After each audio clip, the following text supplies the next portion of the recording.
بسم اللہ الرحمن الرحیم ایاک نعبد و ایاک نستعین۔ میرے پاکستانیوں، آج کل ایک پوری میڈیا کے اندر چلا ہوا ہے کہ جی شاہ محمود قریشی مجھے ملنے آئے اور وہ کوئی پروپوزل لے کے آئے ہیں -1 کی، کہ عمران خان علیحدہ ہو جائے تھوڑی دیر کے لیے اور پارٹی آگے بڑھ جائے۔ تو میں آپ سب کے لیے پہلے تو شاہ محمود کوئی اس طرح کی پروپوزل نہیں لے کے آئے، اور بات چیت ہوئی کہ ان کا جیل میں ٹائم گزرا، کس سے ملے، ہمارے کئی لوگ تھے جو ان سے ملنے آئے، تو وہ سب کی بات چیت ہوئی اور پھر آگے ہم نے کرنا کیا۔ لیکن میں آپ سب کو ذرا سمجھانا چاہتا ہوں کہ 2 طرح کی پالیٹکس ہیں، یہ آپ نے بڑا ضروری سمجھنا ہے، کیونکہ ایک پالیٹکس میں یہ -1 چلتا ہے۔ وہ کون سی پالیٹکس ہے؟ اس کو پاور پالیٹکس کہتے ہیں۔ وہ پالیٹکس ہوتی ہے اقتدار کی پالیٹکس۔ وہ پالیٹکس ہے کہ اگر عمران خان پرائم منسٹر بننا چاہے، اچھا جی ابھی اسٹیبلشمنٹ میرے سے ناراض ہے، چلو میں تھوڑا پیچھے ہو جاتا ہوں، پارٹی کو آگے کر دیتا ہوں، کوئی ڈیل کر لیتا ہوں، کوئی سمجھوتا کر لیتا ہوں، اور اس کے بعد پھر آگے جا کے دیکھیں گے کہ ابھی کسی اور کے حوالے کر دوں تو وہ اس کے بعد پھر میری باری آ جائے گی۔ اس کو پاور پالیٹکس کہتے ہیں۔ دوسری پالیٹکس ہے جو میں پالیٹکس کر رہا ہوں 27 سال سے، وہ پالیٹکس ہے جو قائد اعظم کی پالیٹکس تھی۔ وہ پالیٹکس وہ ہے جو کہ مشن کی پالیٹکس ہے، کوئی وہ ذات کی پالیٹکس نہیں ہے۔ وہ پالیٹکس وہ ہے جو ہم سارے مسلمان انسپائر ہوتے ہیں ہماری نبی صلی اللہ علیہ وسلم سے، کہ انہوں نے بھی ایک مدینہ کی ریاست سنبھالی تھی، انہوں نے بھی مشکل وقت گزارا تھا، اور اس کے بعد انہوں نے دنیا کی تاریخ کا سب سے بڑا انقلاب لے کے آئے تھے۔ اور ہم تو کبھی ان کے اپنا سوچ نہیں سکتے کہ ان کے جوتوں کی مٹی کے قریب بھی ہوں، لیکن قرآن میں ہمیں حکم ہے کہ ان کی زندگی سے سیکھو، ان کی سنت سے سیکھو۔ وہ پالیٹکس بڑے مقصد کی ہے، وہ اپنی ذات سے ہٹ کے ہے، کہ میرے نبی صلی اللہ علیہ وسلم جب سارا عرب ان کے نیچے آ گیا تھا تو انہوں نے اپنا رہن سہن نہیں بدلا، وہ جدھر تھے ادھر ہی رہے، مقصد بڑا تھا۔ تو ہم تو ان سے انسپائر ہوئے ہیں۔ میں تو نہ پالیٹکس میں آتا ہی نہ کبھی۔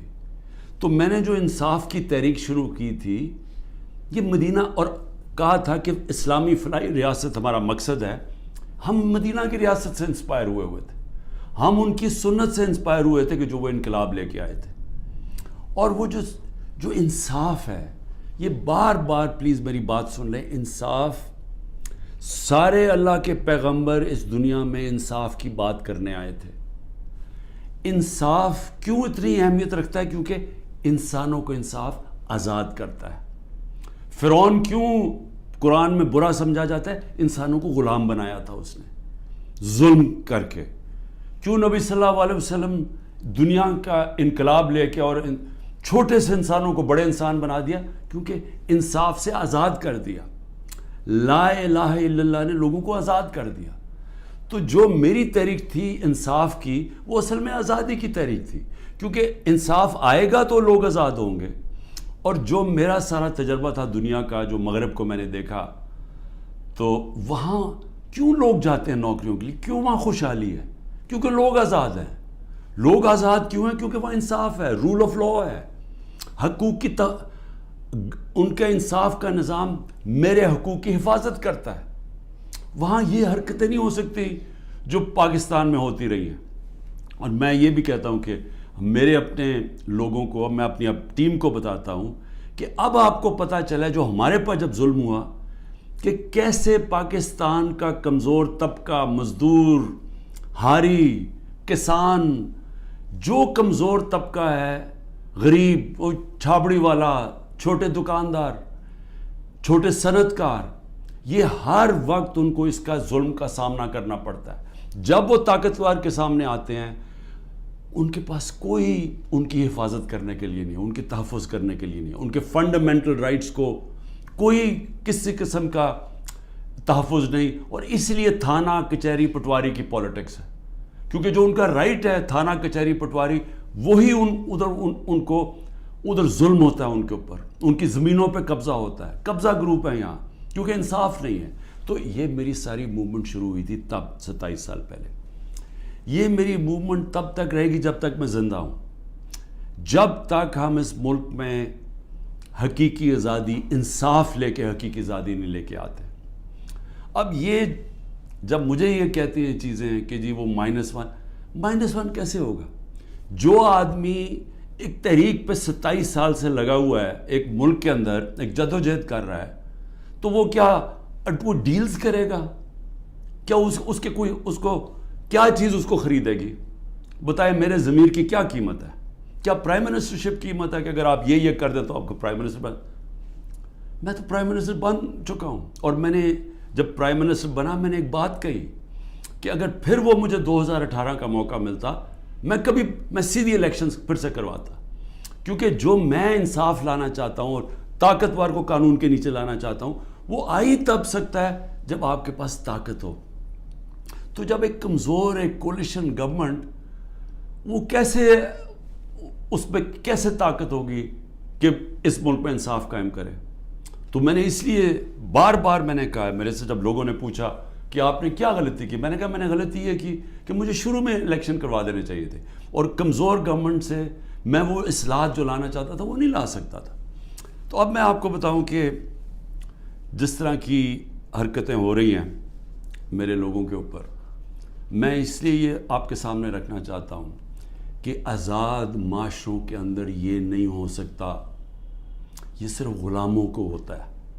یہ صرف فرعون ایسی حرکتیں کرتا تھا لوگوں کے اوپر دہشت پھیلانے کے لیے، جو آج ہمارے پہ ہو رہا ہے. اور میں سارے پاکستانیوں کو کہنا چاہتا ہوں، جو اس وقت یہ پی ڈی ایم والے بھی بیٹھے ہوئے ہیں، یہ جو آپ تماشا دیکھ رہے ہیں، یہ یاد رکھیں کہ یہ آج ہمارے پہ ظلم ہو رہا ہے. یہ ظلم آپ کے اوپر بھی ہوگا جب ایک ملک کے سارے انصاف کے اداروں کو، جب ان کو استعمال کیا جاتا ہے، حکومتی اداروں کو استعمال کیا جاتا ہے ایک پارٹی کو ختم کرنے کے لیے اور ان کے لوگوں کے اوپر دہشت پھیلانے کے لیے. تو یہ سسٹم پھر جاتا نہیں ہے. کوئی بھی سنبھال کے یہ سسٹم سب اس اگر آج ہمارے حقوق نہیں، اگر ہمارے فنڈامنٹل رائٹس نہیں ہیں، تو یہ اب کل آپ کے بھی نہیں ہوں گے. فنڈامنٹل رائٹس تو ایک قوم کے حفاظت ہوتے ہیں نا، ان کو ہیومن رائٹس کہتے ہیں. یہ ہیومن رائٹس سارے ملک کے ہوتے ہیں. یہ نہیں ہوتا کہ ایک طبقے کے آپ ہیومن رائٹس لے لیں اور وہ طبقہ کیا ہے؟ ملک کی سب سے بڑی جماعت جس کا سب سے بڑا ووٹ بینک ہے. اگر آپ اس کے ہیومن رائٹس آج وائلیٹ کر رہے ہیں تو اس کا مطلب ہیومن رائٹس نہیں ہے، کیونکہ ہیومن رائٹس کو تو ایک ملک کی عدلیہ اس کی حفاظت کرتی ہے. تو ہماری عدلیہ کے تو کچھ سنتا ہی نہیں. ہماری عدلیہ نے تو سپریم کورٹ کہتا ہے الیکشنز ہوں گی 14 مئی کو آئین کے مطابق، گورنمنٹ پرواہی نہیں کرتی. تو گورنمنٹ آگے کیوں الیکشن؟ یعنی یہ تو اس کا مطلب کہ اس وقت طاقت کی حکمرانی آ گئی، کیونکہ جب آپ آئین سے باہر نکل گئے تو قانون سے باہر نکل گئے، اس کے مطلب جو طاقتور چاہے وہ کرے گا. تو یہ سارے ملک کو افیکٹ کرے گا. یہ تباہی سارے ملک پہ آ رہی ہے. تو ہمارے لوگوں کو جو مجھے صرف افسوس یہ ہے کہ کوئی فرق نہیں کیا جا رہا. جو تحریک انصاف کا ہے اور جو وہ کھڑا ہو کے کہنے کے لیے تیار نہیں ہے لیڈرشپ میں سے کہ میں پارٹی چھوڑ رہا ہوں، اس کے اوپر ہر قسم کا ظلم ہو رہا ہے. ان کی بزنسز بند کر رہے ہیں، ان کے فیملیز تک پہنچ گئے ہیں، ان کے بچوں تک پہنچ گئے ہیں. ہر قسم کی بلیک میل، رات کو گھس جاتے ہیں گھروں میں، گھر تباہ کر کے رکھ دیتے ہیں، لوٹ لیتے ہیں گھروں کو ڈاکہ مارا جاتا ہے، جو ملتا ہے اس کو پکڑ کے لے جاتے ہیں. اگر وہ سارے تو چھپے ہوئے ہیں، ان کے رشتہ داروں کو پکڑ کے لے جاتے ہیں. یہ تو بدترین دنیا کی ڈکٹیٹرشپس میں، یعنی وہ نظام جن کی دنیا مثال دیتی ہے، ہٹلر کا جرمنی، اسٹالن کا رشیا، سوویت یونین، یہ ان خوفناک ظلم کے نظاموں میں اس طرح کی چیزیں ہوتی تھی جو آج ہمارے اوپر ہو رہی ہیں. میرے پاس عالیہ حمزہ کی بیٹیاں آئیں، میں نے کل ان کو ملا، 3 بیٹیوں کو. 1 مہینے سے اس کو بند کیا ہوا عالیہ حمزہ. کیا اس کا قصور ہے؟ اس کا والد وہ میرے پاس آئے، انہوں نے بتایا کیسے گھر میں گھس کے انہوں نے ساری چیزیں توڑ دی، ان کی ٹی وی توڑ دیے، 2 آدمی انہوں نے لاٹھیاں پکڑی ہوئی تھی، جو چیز آئے توڑ کے چلے گئے، جو چیز 2-3 اچھی چیزیں پسند آئیں اٹھا کے لے گئے. تو یہ کون سے ملک میں ہوتا ہے؟ یہ غلام ملکوں میں لوگوں کو غلام بنانے کے لیے یہ ہو رہا ہے. یہ آزاد قوموں میں نہیں ہوتا. اور یہ جس طرف ہم جا رہے ہیں, یہ جو ظلم کر رہے ہیں, صرف اور صرف خوف پلا کے سمجھ رہے ہیں کہ یہ پارٹی ٹوٹ جائے گی. اور کئی لوگ چلے بھی گئے ہیں. لیکن کیا اب میرے سے پوچھیں کہ کیا مجھے اس سے کوئی فرق پڑ رہا ہے؟ 150 سے اوپر کیسز کر دیے, قتل کا کیس آخری کر دیا میرے اوپر. مجھے 19 بیلیں لیے میں نے ایک دن میں. یہ دنیا کا ریکارڈ ہے. اس کے بعد 4 گھنٹے نیب میں بیٹھا ہوں. 4 گھنٹے نیب نے میرے سے وہ جو سوال پوچھے, میں چیلنج کرتا ہوں کہ کسی عدالت کے اندر کبھی بھی یہ کیس کی کوئی اہمیت ہو جائے. کوئی کیس ہی نہیں ہے. کیبنٹ کا فیصلہ ہے, ساری کیبنٹ نے فیصلہ کیا. اب یہ دکھانا تھا کہ مجھے اس سے کوئی ذاتی فائدہ ہوا. کیا القاعدہ جو پہلا بن چکی تھی, شروع ہو گئی تھی یونیورسٹی, کیا وہ ایک ٹرسٹ ہے؟ وہاں غریب گھرانوں کے بچوں کو مفت تعلیم مل رہی ہے سیرت نبی پہ اور یہ جو ٹیکنالوجی کے اوپر. وہ ٹرسٹ ہے جس نے شوکت خانم ہے. مجھے اس سے کیا فائدہ ہے؟ 1 روپیہ نہیں دکھا سکتے مجھے کیا فائدہ ہو. نہ ہی ہو, کسی ٹرسٹ سے کسی کو فائدہ نہیں ہو سکتا. ٹرسٹ ڈیڈ میں لکھا ہوا ہے. تو وہ کیسز بھی ہیں, قتل کا کیس بھی ہے. ہر روز کوئی نئے کیس آ جاتا ہے. عدالتوں کے میں چکر مار رہا ہوں, لیکن مجھے اس سے کوئی فرق نہیں پڑتا. میں ہر عدالت میں جاتا ہوں, ہر کیس میں جاتا ہوں, یہ بتانے کے لیے کہ میں قانون سے اوپر نہیں ہوں. جبکہ میرے اوپر یہ جان کے کیا جا رہا ہے, یہ مجھے خوف دلانے کے لیے کیا جا رہا ہے. میں یہ آج کہنا چاہتا ہوں کہ یا اس سے یہ سارے کیسز کریں, اور اس کیسز میں کیونکہ کسی عدالت میں کوئی سزا نہیں ہو سکتی, ملٹری کورٹس سیٹ اپ کیے ہیں. اپروور ڈھونڈے جا رہے ہیں جو کہ جی عمران خان نے ہمیں کہا تھا کہ وہ کور کمانڈر کا گھر جلاؤ. یہ کہیں گے, ان میں سے کوئی اپروور آ جائیں گے, مجھے ملٹری کورٹ میں لے جائیں گے, سزا ہو جائے گی. مجھے کوئی فرق نہیں پڑے گا.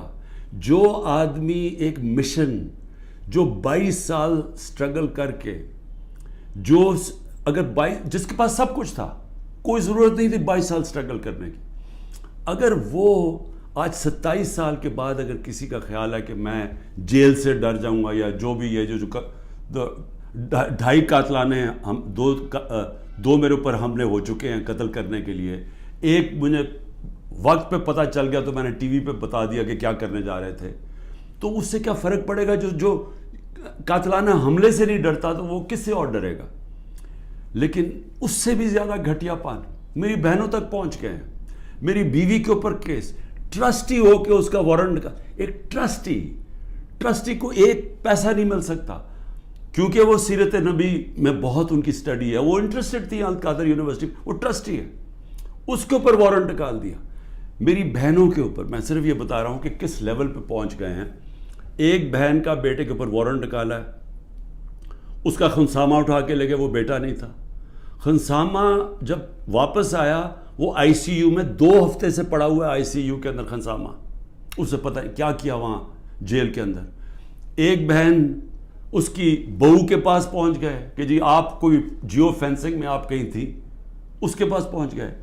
ایک بہن اس کی زمین اس کے اوپر اینٹی کرپشن پہنچ گئی ہے. میں نے اپنی بہنوں کو ویسے کہا, میں نے کہا دیکھو ملک سے باہر چلے جاؤ. وہ تینوں کھڑی ہیں, نہیں ہم فیس کریں گے, ہم نہیں جاتے. مجھے کئی دفعہ جی عمران خان آپ ملک سے باہر, میں کیوں ملک سے باہر جاؤں گا؟ یعنی میں نے اگر کوئی کرپشن کی ہوتی تو میں بھی شاید جس طرح یہ بھاگ جاتے ہیں, جب ان کے اوپر اقتدار سے نکلتے ہیں سب باہر بھاگ جاتے ہیں, کیونکہ ان کے کیسز ہوتے ہیں, باہر بھاگتے ہیں, کیسز رک جاتے ہیں. میں سارے کیسز فیس کروں گا کیونکہ میں نے کوئی غلط کام نہیں کیا. مجھے پتہ ہے اللہ الحق ہے. یہ خود ہی جب یہ جو کوئٹہ کا مرڈر کیس کیا, یہ خود ہی ذلیل ہو رہے ہیں اس میں. سب کو پتہ ہے, کوئٹہ کے اندر سب کو پتہ ہے کہ ان کی دشمنی تھی. میں پھر آگے آپ کو کہوں, اب آگے کیا راستہ ہے, ملک کا راستہ آگے کیا ہے؟ میں جو یہ ان سے بات کرتا ہوں کہ میرے سے بات چیت کرو, کوئی بات چیت نہیں کرتا. میں اپنی اسٹیبلشمنٹ آرمی چیف سے اسے کہتا ہوں کہ بات چیت کرو, وہ کوئی بات چیت کرنے کے لیے تیار نہیں ہے. میں اپنی ذات کے لیے آپ سے بات نہیں کرنا چاہتا. مجھے آپ کچھ نہیں دے سکتے. قوم میرے ساتھ کھڑی ہے, کیا کوئی دے سکتا ہے؟ میں کوئی چور دروازے تو آنا نہیں چاہتا. اگر قوم مجھے ووٹ دے گی میں تیار ہوں، لیکن اگر قوم ووٹ نہیں دے گی تو نہیں. اللہ نے تو سب کچھ، میں وہ اللہ نے کا شکر ادا کرتا ہوں ہر وقت کا جو اس نے مجھے دیا. لیکن میں بات کرنا چاہتا ہوں کہ ملک تباہی کی طرف جا رہا ہے. یہ جو بجٹ آیا ہے، اس بجٹ کے اندر ذرا آپ کو سمجھ آ جانا چاہیے کہ ہم اب کدھر ایک دلدل کے اندر دھستے جا رہے ہیں. آپ یہ سوچیں کہ فیڈرل گورنمنٹ جو سارا جب وہ پیسے دے دے گی صوبوں کو، جو 5,000 ارب روپیہ صوبوں کو جب جائے گا، تو فیڈرل گورنمنٹ کے پاس جو پیسہ بچے گا اس سے زیادہ جو ہمارا سود دینا ہے، ہم نے قرضوں کے اوپر سود دینا ہے، وہ سود اس سے زیادہ ہے. 7,300 ارب روپے کا سود دینا ہے. مشکل سے فیڈرل گورنمنٹ کے پاس بچ جائے گا 7,000 ارب سے بھی کم، تو سارا پھر ملک قرضوں پہ چلے گا. ہم نے 3.5 سال میں 18,000 ارب 18,400 ارب قرضہ لیا تھا. 18,400 ارب قرضہ 3.5 سالوں میں. انہوں نے تقریباً 15,000 ارب قرضہ ایک سال میں لے لیا. تو یہ قرضے چڑھائے جا رہے ہیں، انڈسٹری بند ہو رہی ہے. گروتھ ریٹ جو تھی جس سے دولت میں اضافہ ہوتا ہے وہ 6.1% سال پہلے تھی، آج وہ پہنچ گئی ہے 0.3 پہ. تو جو دولت ہے اس کے اندر تو کمی ہو رہی ہے، قرضے بڑھتے جا رہے ہیں. ڈالر کدھر سے آئیں گے؟ انہوں نے 25-30 ارب ڈالر ایک سال کے اندر دینے ہیں، وہ کدھر سے آئیں گے؟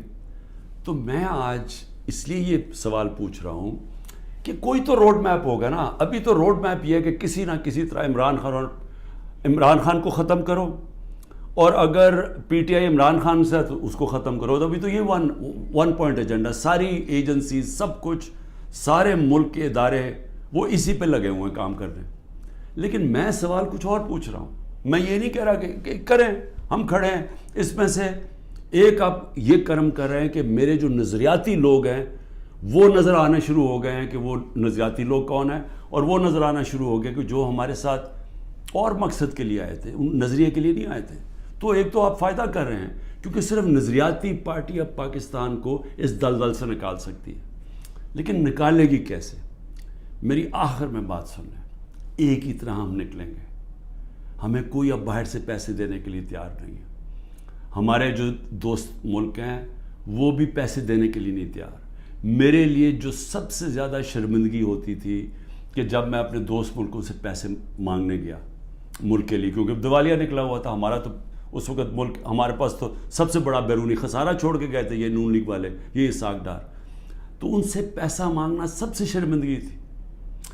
اب کیسے نکلنا ہے میں آپ کو بتاتا ہوں کیسے نکلنا ہے. اس میں ایک سورس ہے اوورسیز پاکستانی. یہ یاد رکھ لیں، بیرون ملک پاکستانی آپ کو نکالیں گے ادھر سے. اور بیرون ملک پاکستانی کیسے نکالیں گے؟ میں نے پھر سے آپ کو کہتا ہوں کہ 16,000 پاکستانی امریکن ڈاکٹرز، ان کی نیٹ ورتھ 200 ارب ڈالر ہے. ہم آئی ایم ایف سے 6 ارب ڈالر کی پیچھے ان کے منتیں کر رہے ہیں کہ کسی طرح دے دیں ہمیں. 200 ارب ڈالر ان کی ہے، یہ صرف 16,000 ہے. 1 کروڑ باہر پاکستانی بیٹھا ہوا ہے. اگر ہم کسی طرح ان کی انویسٹمنٹ لیں، وہ یا سرمایہ کاری شروع کر دیں بجائے دبئی میں کرنے میں اور دنیا میں اور ملکوں میں کر رہے ہیں، اگر وہ سرمایہ کاری شروع کر دیں، آپ یقین کریں یہ ملک اتنی تیزی سے اٹھ سکتا ہے. کیونکہ ڈالر اندر آنے شروع ہوں گے، نوکریاں مل، اور وہ آنا شروع ہو گیا تھا. ہمارے آخری دنوں میں پیسہ اوورسیز، روشن ڈیجیٹل اکاؤنٹ کیا تھا اوورسیز پاکستان 1.5 سال کے اندر 5.5 ارب ڈالر پہنچ گیا تھا. اوورسیز پاکستانیوں نے انویسٹمنٹ پلانز بنا لیے تھے. ہماری یہ جو راوی پروجیکٹ اور یہ جو بنڈل آئلینڈ کا پروجیکٹ تھا، وہاں باہر کی کمپنیز، بڑی بڑی کمپنیز آ رہی تھی ڈالر انویسٹ کرنے کے لیے جب انہوں نے NOC واپس لے لیا سندھ گورنمنٹ میں. دیکھیں، بچانا اس ملک کو اوورسیز پاکستانی. جب چائنا نے اور ہندوستان نے اپنی اکانومی کھولی تو اوورسیز چائنیز اور اوورسیز ہندوستانیوں نے پہلے انویسٹ کیا تھا. ہمارا بھی وہ انویسٹ کریں گے، لیکن اس کے لیے جب تک انصاف کا نظام ہم ٹھیک نہیں کریں گے، قانون کی بالادستی، رول آف لا، جب تک ہم یہ نہیں قائم کریں گے ان کا پیسہ نہیں آنے لگا. تو چیلنج اب کیا ہے؟ رول آف لا ہم نے ختم کر کے رکھ دیا. پہلے 140 ملکوں میں سے پاکستان 129 تھا رول آف لا میں. اب جو یہ انہوں نے کریک ڈاؤن کیا, اب تو یہ بالکل ہی نیچے گر گیا ہے, اب تو وہ بنانا ریپبلک بن گیا ہے. تو جب رول آف لا ہی نہیں ہے, انویسٹمنٹ کیسے آئے گی؟ انویسٹمنٹ نہیں آئے گی, دولت میں اضافہ کیسے ہوگا؟ یہاں تو اس وقت پاکستانی پیسہ باہر بھیج رہے ہیں, پاکستانی ڈالر لے کے بیٹھے ہوئے ہیں, کیونکہ وہ کسی کو اعتماد ہی نہیں ہے. تو جب تک ہم اس ملک کا نظام ٹھیک نہیں کرتے, جو میں 27 سال پہلے انصاف کی تحریک لے کے نکلا تھا, رول آف لا کی تحریک, وہ جب تک اب ہم قائم نہیں کریں گے, پاکستان کے نظام کو ٹھیک نہیں کریں گے, گورننس سسٹم تب ٹھیک ہوگا, ادارے مضبوط ہوں گے. اور جب لوگوں کو اعتماد ہو جائے گا کہ ہمارے, اب جب میں اپنی سرمایہ کاری کروں تو یہاں کا جو قانون ہے, جو ان کی لا انفورسمنٹ ہے, جو ان کی عدلیہ ہے, وہ میری سرمایہ کاری کی حفاظت کرے گی, میرے سے فراڈ نہیں ہونے دے گی. یہ جب تک اعتماد نہیں ہوتا پیسہ نہیں آنے لگا. اور اس کے لیے جب تک کہ حکومت نہیں آتی جو پبلک مینڈیٹ سے آئے, جس کو پبلک سپورٹ کرے, جس کو بڑا ووٹ ملے اور پبلک کی سپورٹ سے آئے, صرف وہی بڑے بڑے فیصلے کر سکتی ہے.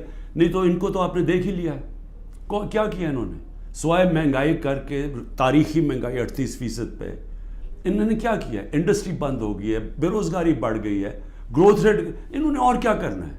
تو یہ جو ابھی تک تو گیم پلان میں یہی کھچڑی پکنے لگی ہے نا. آگے نئی آ گئی ہے, نئی جماعت ایک کریٹ کر دی ہے. ہم نے بھی اپنے بڑے بڑے اچھے 27 سال پرانے ہم نے لوگ وہاں بھی بھیج دیا ہیں ان کے پاس, اور ضرورت ہے تو حکم کریں, ہم اور بھی بھیج دیتے ہیں. لیکن اس سے ملک ٹھیک نہیں ہونے لگا. ملک ٹھیک تب ہوگا جب ایک public mandate, free and fair election کے بعد ایک مضبوط گورنمنٹ آئے گی. اور میں اپنی اسٹیبلشمنٹ کو آج پھر سے کہتا ہوں, نظر ثانی کرے, ملک تباہی کی طرف جا رہا ہے. اور جب یہ تباہی جس طرف جا رہا ہے, اور IMF کی اگلی کنڈیشنز آئیں گی, جس طرح انہوں نے مصر اور سری لنکا میں انہوں نے کنڈیشن لگائی, وہ کیا ہے کہ فوج کا بجٹ کام کرو, دونوں جگہ انہوں نے کہا. تو یہ تو ہم ادھر جا رہے ہیں کہ ہم اپنی سیکیورٹی اینڈ میں کمپرومائز کریں گے. اور اگر وہ سیکیورٹی کمپرومائز ہوگی اس ملک کی, تو ہمارے جو دشمن بیٹھے ہیں وہ ملک توڑنے کے لیے تیار ہیں.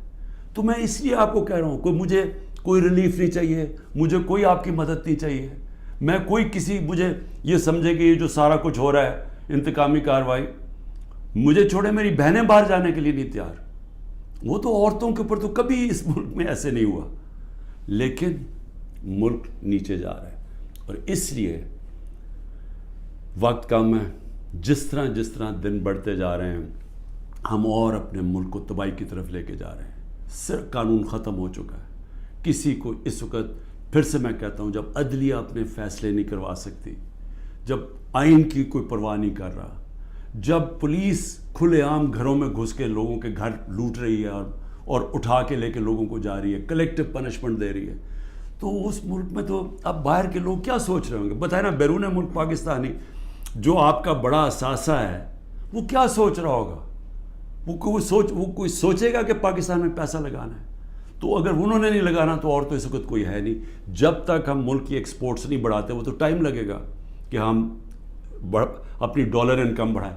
تو اس میں تو صرف ایک ہی انٹرم میں تو صرف اوورسیز پاکستانی مدد کر سکتے ہیں.